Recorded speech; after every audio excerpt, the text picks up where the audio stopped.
Good morning, good people. This is your PooleProof wisdom moment. I was speaking with a friend recently about their kid and the fact that the kid doesn't seem to believe that there is a need for them to contribute, to be responsive, to be accountable, to do anything other than to receive and take and receive some more. It got me thinking back to a conversation I had with my own mother 10, 20, 30, 40, I don't even remember. It's been a long time ago, years ago when I was a kid, where I was upset because I felt that she was overstepping her reach in terms of something that I wanted to do that she denied me. And I remember in the conversation, we actually got to a point where she looked at me and she says, so what is it? You think that this is not the right thing to do because you just feel a certain way about it?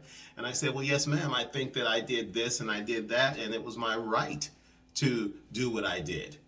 She looked at me and she said, boy, my job is not to be your friend. My job is to raise you to become a responsible adult, to be accountable for what you do, to know what you believe, and to act on it with conviction so that you have a place in the world where you know where you stand and other people will as well. It is not my job to be your friend. If we are lucky, if we're lucky, maybe one day we'll be able to do that. Maybe I can be your friend and you can be mine, but that day is not today. And as long as you live in my house, these rules, my rules, are the only ones that matter. And if that ever gets to the point where it's not working for you, then you know what your options are. But I am never going to give up my responsibility to be your parent first and you to be my child. That's what you need to know. Makes me think as I see so many people today who are giving birth to what they believe are their friends.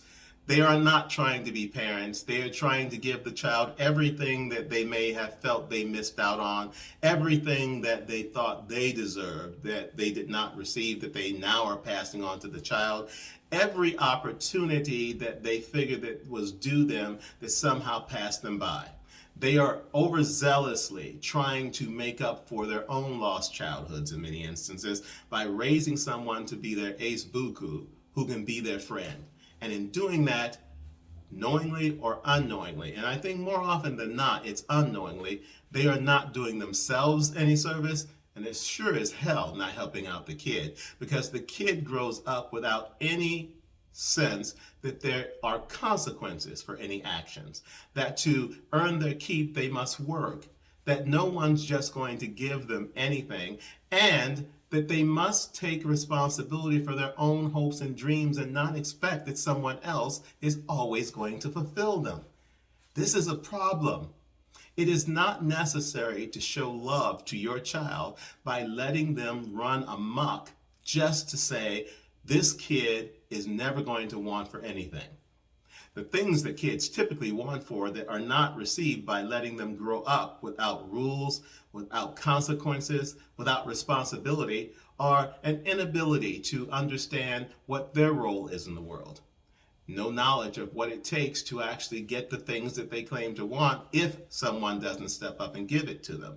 And ultimately, an inability to know what the future they can have will be because they have no aspirations for it. No one who is given everything really has a lot of aspiration to do anything when you think about it.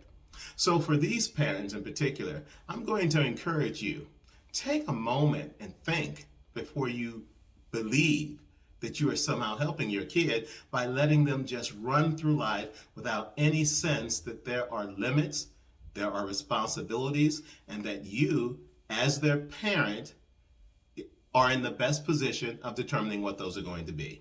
You have that job. It's your job. It's not their job to be your friend. It's your job to be their parent. And as my mom said, if you're lucky, and I consider myself very lucky because I know, because she wrote it in her last will and testament, in fact, that she considered me her friend by the time she passed away from this earth. It was the most compelling thing that she could have possibly said to me, given that I remembered that conversation from all the years before. And I grew up understanding that I had to be responsible, I had to be accountable, and that I had to be an adult, and that my mother was my parent.